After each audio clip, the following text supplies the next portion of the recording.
Success at last, albeit overdue and underwhelming. Head to the war room for an update on the situation. Perhaps there is a shred of hope, after all.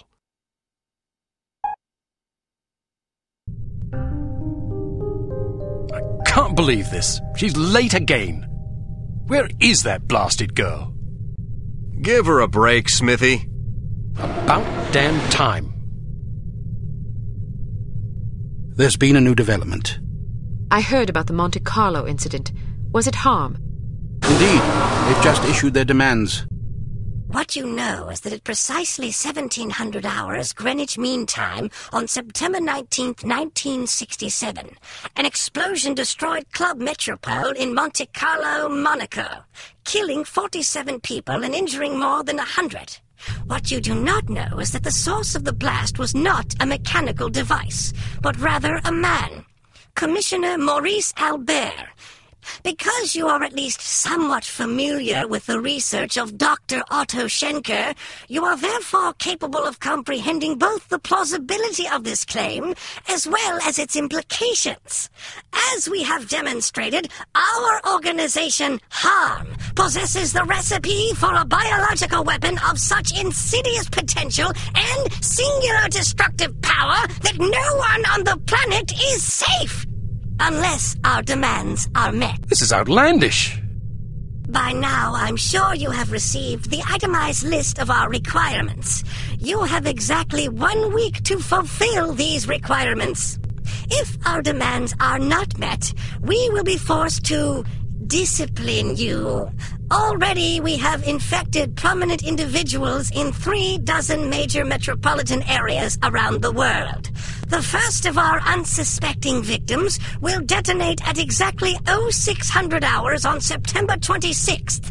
The estimated death toll is 1 million people! They're mad! The remaining victims will detonate at 6-hour intervals thereafter. Once our terms have been met, we will deliver a list of infected persons as well as a quantity of antidote sufficient to curtail this catastrophe. However, because the deadline we have imposed is dictated by the chemical fuse inherent in the reagent itself, the sooner you comply with our wishes, the more time you will have available in which to administer the antidote.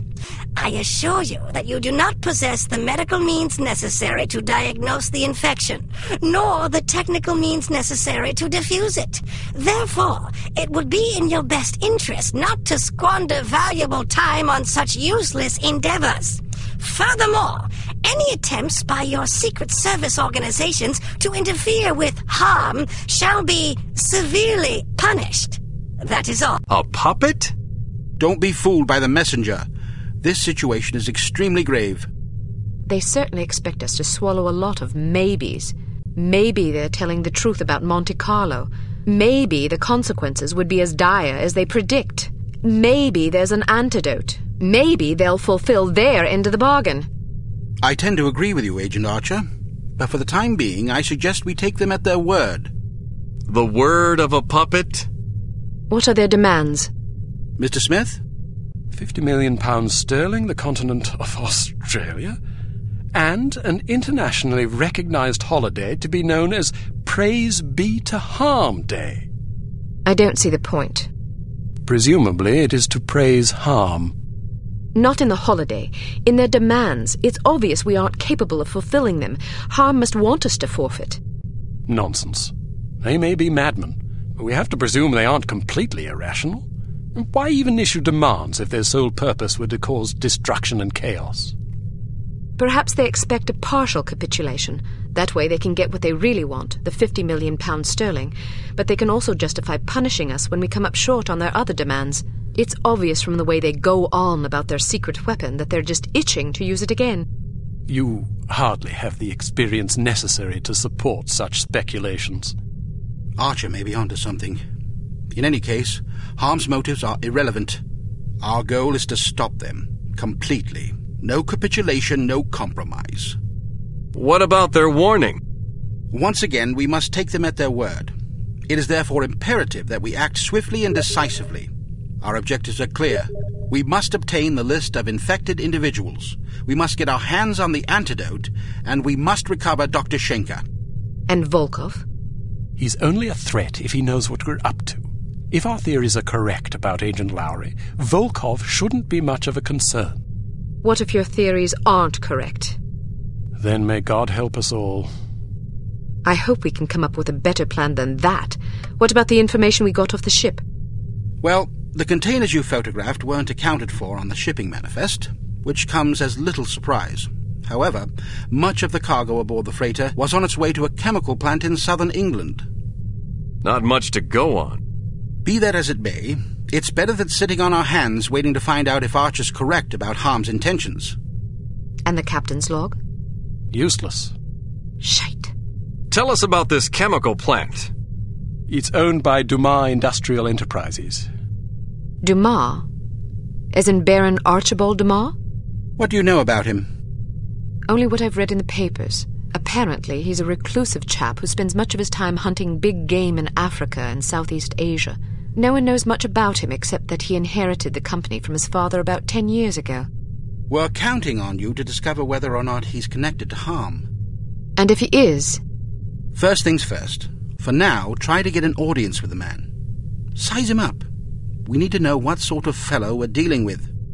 Your best bet is to see if you can catch him at the chemical plant. There's also a corporate office up north, but apparently he doesn't spend much time there. Whatever you do, don't jeopardize your cover. It's imperative that we take Harm by surprise. Understood. I have a hunch we're getting close. If this lead pays off, we'll be one important step closer to victory.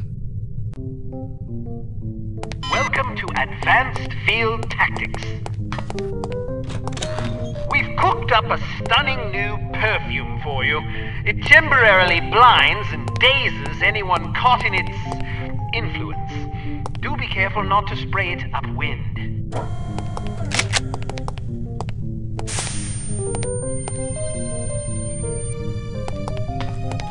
This little fellow is one of our most refined inventions, the P421 Canine Persuader. Just start it up with this convenient pull cord and set it on the ground. Using sophisticated olfactory sensors, the P421 will seek out the nearest dog within its range and release a cloud of pheromone gas designed to enamor canines of either sex. Quite useful for incapacitating bothersome guard dogs. Use your robotic poodle to distract the guard dog. Excellent.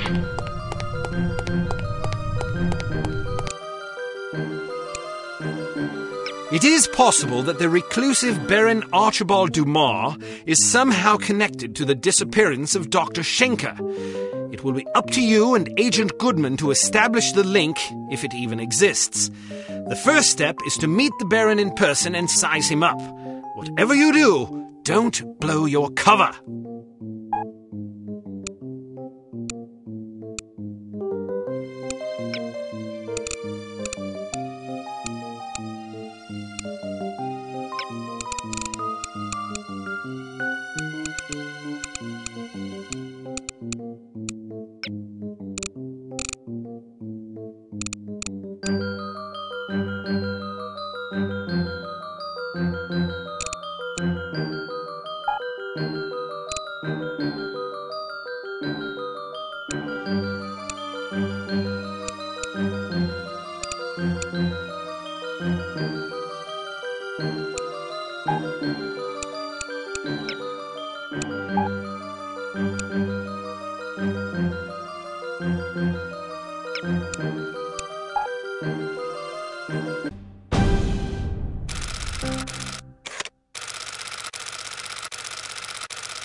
Good morning. How may I help you?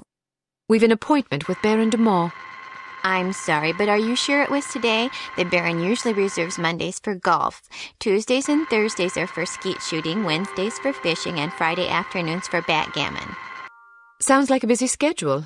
How does he find time for appointments? His lordship reserves Friday mornings between 11 and 11:15 a.m. for business matters. Well, I'm positive today was the day. Could you take another look at the appointment book? I suppose, but I can't see that it will do any good. The Baron's routine is quite established.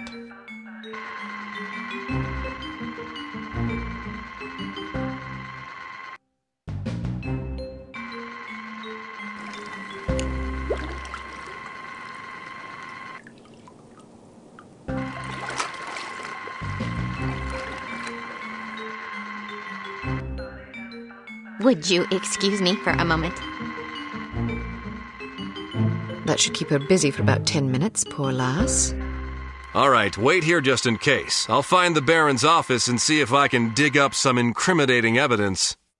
I've got a better idea. You wait here and I'll snoop around. No way, Sugar Pie. Remember what happened last time? Heads or tails? Tails. Heads. You lose. Sugar Pie. 2 out of 3? Don't be a sore loser. Fine, but stay sharp. If you're seen, the mission's blown. If the Baron figures out you were in his office, the mission's blown. If you hurt anybody... The mission's blown, I know. Just remember what I said.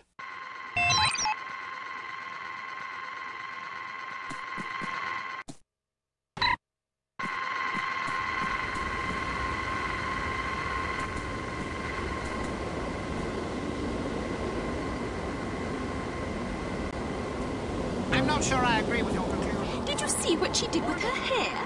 It's horrid. I know. Short is fine. Look at Audrey Hepburn in Roman Holiday. But it's just so mannish. Well, at least you didn't have to listen to her mother lament about it.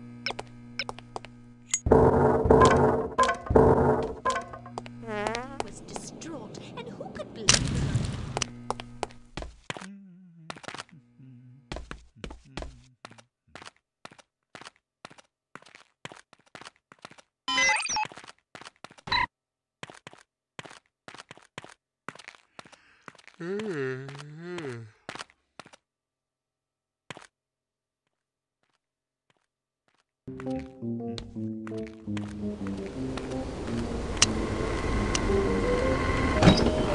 She's over here!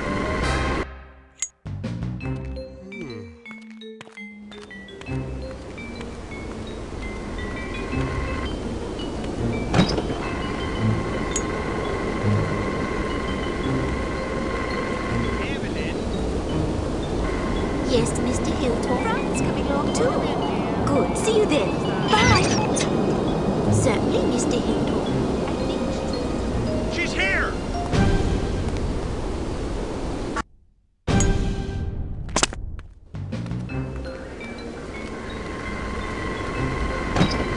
I need backup!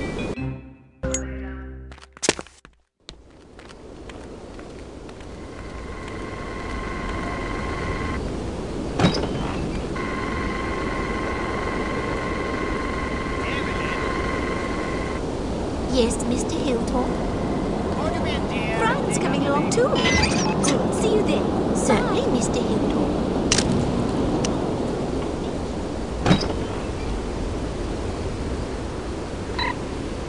Oh, good. You look very nice today. Thank you, Mr. Hilltop.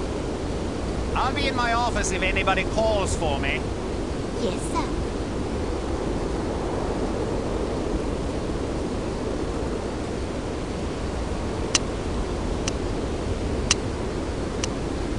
Good God! Are you all right, Mr. Hilltop? What's the point of implementing safety regulations if no one abides by them? I wouldn't know, sir. After 3 safety training courses in the past 2 months, you'd expect to see some decline in serious on-site accidents, don't you think? I suppose so, sir. So would I. But according to this report, the accident rate's actually gone up. I'm sorry to hear that, sir. Somebody's certainly going to be sorry. Get hold of Mr. Manning for me, would you, dear? Yes, sir. Mr. Manning is on the line, sir. Thank you, Evelyn. Manning, this is Hilltop. Listen, I'm just looking over the latest accident report and... Hello?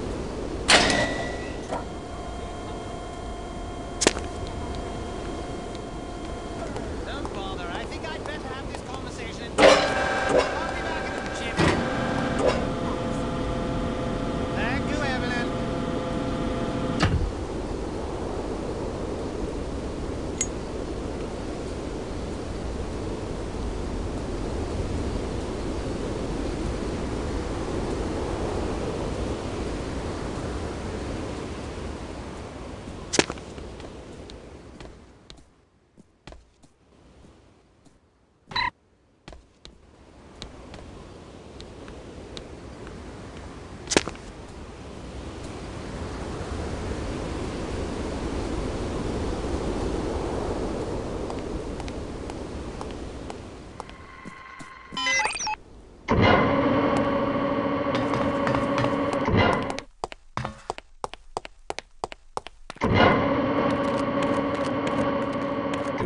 titles? Sure. I wish they'd go on tour again. Don't hold your breath. There, as long as they keep making records, I'm happy. I just hope they don't break up.